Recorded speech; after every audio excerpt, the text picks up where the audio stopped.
Hello, everyone. Welcome back to Conservative Circle.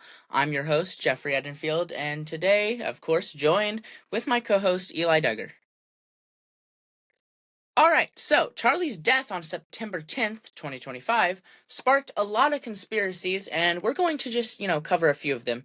The first one is the no autopsy conspiracy.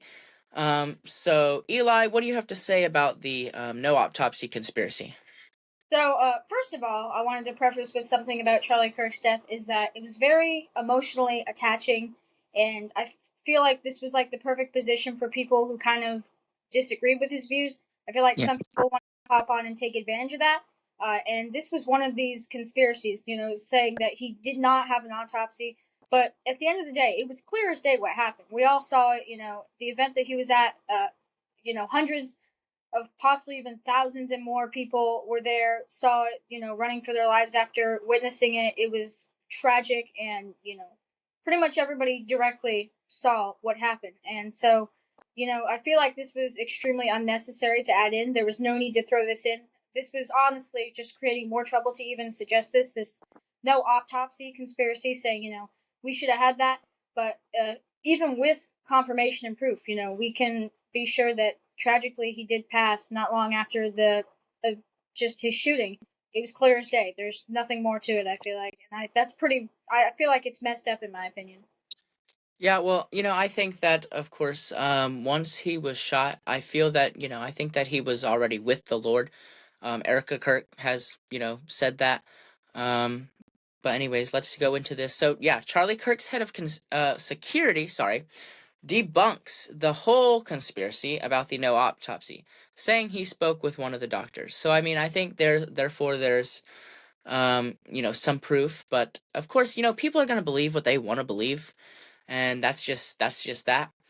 All right, so now moving on. Erica Kirk was just on Fox News, just last week, and she was asked, you know, people are this conspiracy. So, people are trying to guess where Charlie Kirk is, um, because there was a lot of conspiracies that, oh no, he's alive. No, he's you know, they're hiding him somewhere or something. And, Erica Kirk said that she's been pretty public about everything, but she's made his resting place private. Eli, of course, why do you think that, she's keeping that private? Well, so obviously it's perfectly in her position to be open about things, but his resting place, because of all his significance and whatnot, the amount of significance he had in large crowds' eyes, keeping his resting place private would most likely be the best for him. If his resting place were to be open, what could spiral from there? While some of it could be good and be done in an appropriate manner, I think some of it would probably not go well, given that there was a pretty split crowd on the whole situation. And I think respecting him, respecting what he did, just respecting the whole situation, it was a good decision of hers to keep that place private. And I feel like, we shouldn't be judgmental of that. It's entirely her choice to be open on what she wants to be and be a little bit more private on where it should be private. And I don't think we should judge that. I don't think we need to say much more than that is perfectly acceptable. We shouldn't be, trying to find all the answers. Hmm. Yeah. So, I mean, yes, that is her husband, and, I think the family should, of course, keep his, burial private. I mean, we do not want people just disrupting his grave. That's what, Erica Kirk said on Fox. She also asked, can I have one thing? That's what she said. Can my children have one thing? She's talking about keeping his, burial private, his grave private.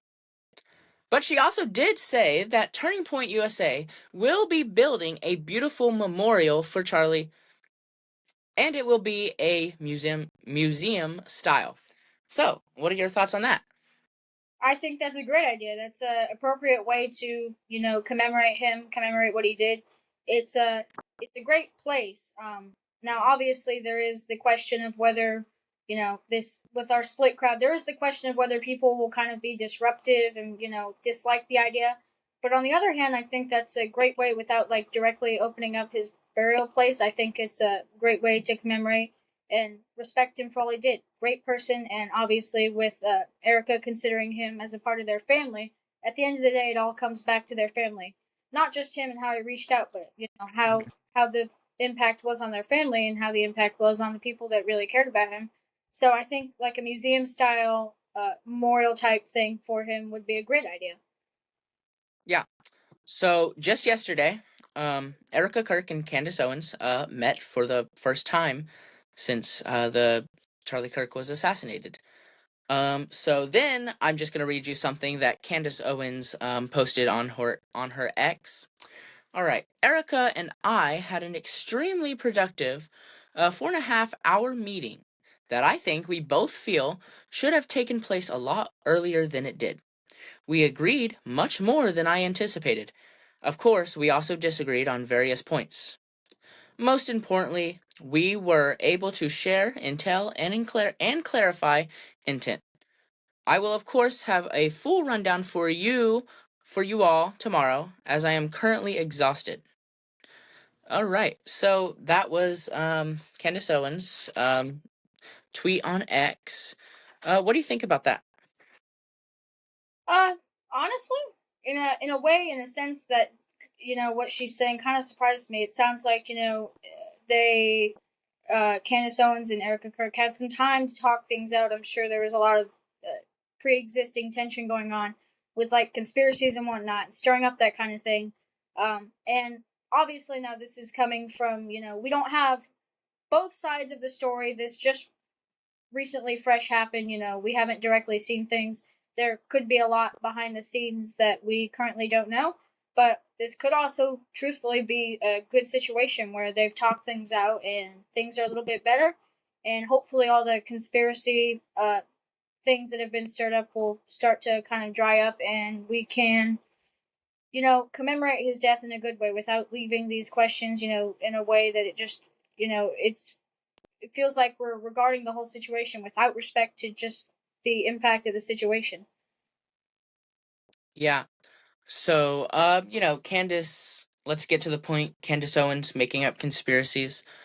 So, here's, one of those conspiracies. So, Candace claims that the Trump administration was behind the death of Charlie Kirk.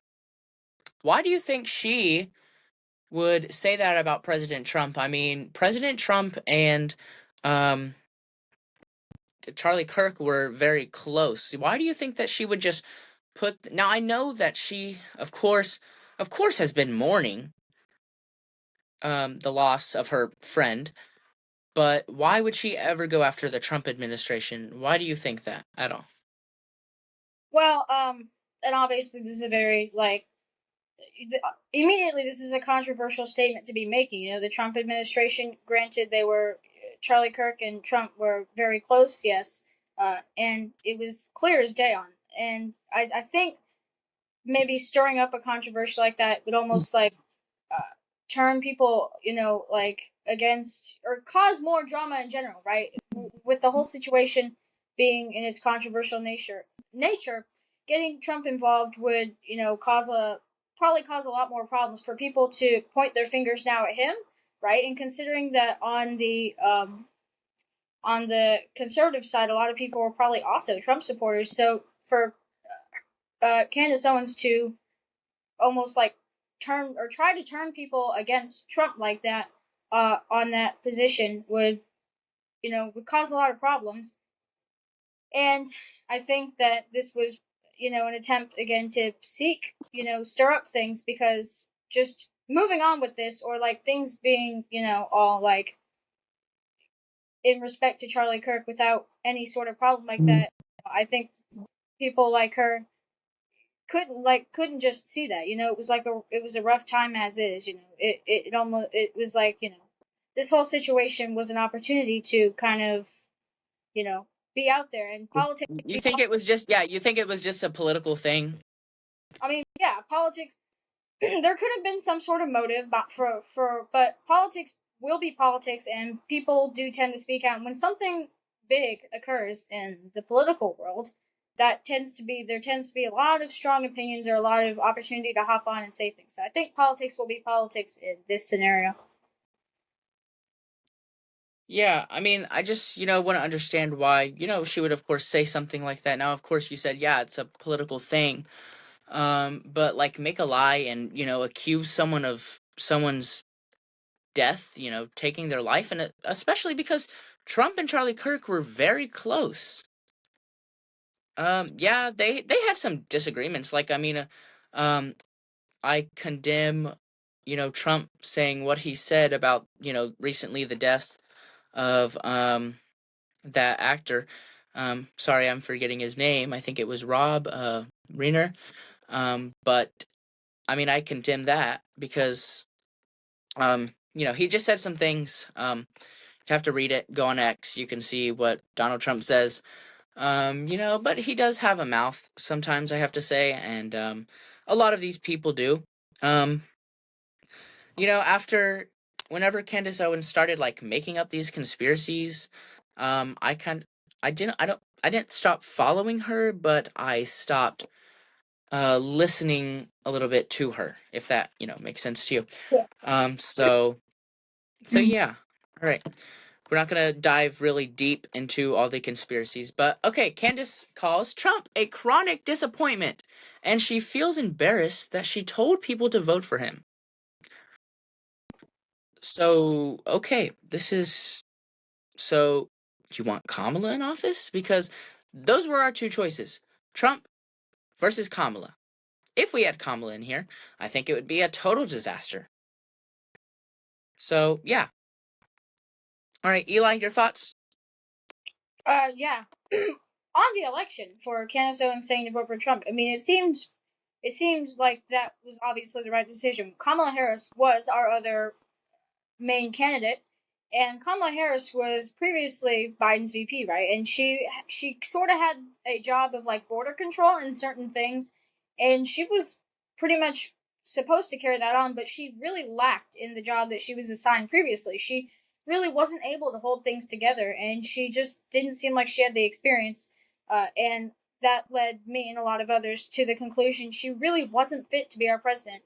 So I think that it is almost like I think it's inconsiderate that Candace Owens would focus more on having people not vote for Trump than having them vote for Kamala Harris. Right? That doesn't consider that she was extremely lacking in her role. And at the end of the day, it would have been wiser, and it makes a lot more sense to be planted in voting for Trump there. But again, connecting this all back to Charlie Kirk's death, this politics will be politics, and in a sense, I think she was it's really unclear what her initial motive was, but saying something like this is it just baffles me. It's mind boggling and also just not great.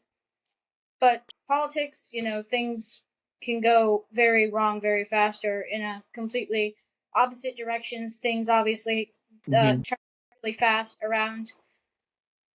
But if you wanted to take that back, what I said, and continue. So yeah, and then she also now just this last thing, and then we will, you know, end here. But Candace Owens also did state that she's not voting until this is all solved. I think it's pretty much solved. Stop with these conspiracies. Stop with it. Um, Tyler Robinson, I believe, is the guy. Erica Kirk does too. Um, and he's going through court right now. He just appeared in court just, I believe, the other day, and um, I really do hope that, I mean, if he doesn't get the death penalty, that he will do life. Um, but yeah, so that is my thoughts there. Eli, any other thoughts you'd like to add in? Add in? Not much. To conclude from all we've said today. Um, Charlie Kirk's death, obviously very brutal, very heartbreaking. It was very clear what happened, and yeah, just like you said. To sum it up, we really don't need to be starting conspiracies. I think the whole situation is pretty much settled. Erica Kirk has been pretty open and clear about what she thinks is happening. Yeah, I think it's pretty set in stone. We all witnessed it at some point or another. Many people have been diving deep into it to a point where we pretty much have solved the entire situation. And I feel like wandering into some random conspiracy and starting more potentially huge problems on a situation that was already tragic, that we need to look back on it in a good way, but be able to put it behind us and not create more problems. And starting a conspiracy like that, it's just not the way to go about it, regardless of if it's for attention, if there's some motive, whether you agreed with him or not. Uh, Politics will be politics, but again, this is not something to joke about. This is not something to start problems on, making up lies about it. This is just not the time and place for that. And so, yeah, I wanted to conclude with that. Yeah, thank you, Eli, for your words. And next week, we have a very special guest, James Fishback, who is running to become the next governor of Florida, will be on. So, I think it's going to be a great time. And, follow us on YouTube. Subscribe to our YouTube channel. Follow us on TikTok and Instagram. And, yeah, and thank you so much for watching.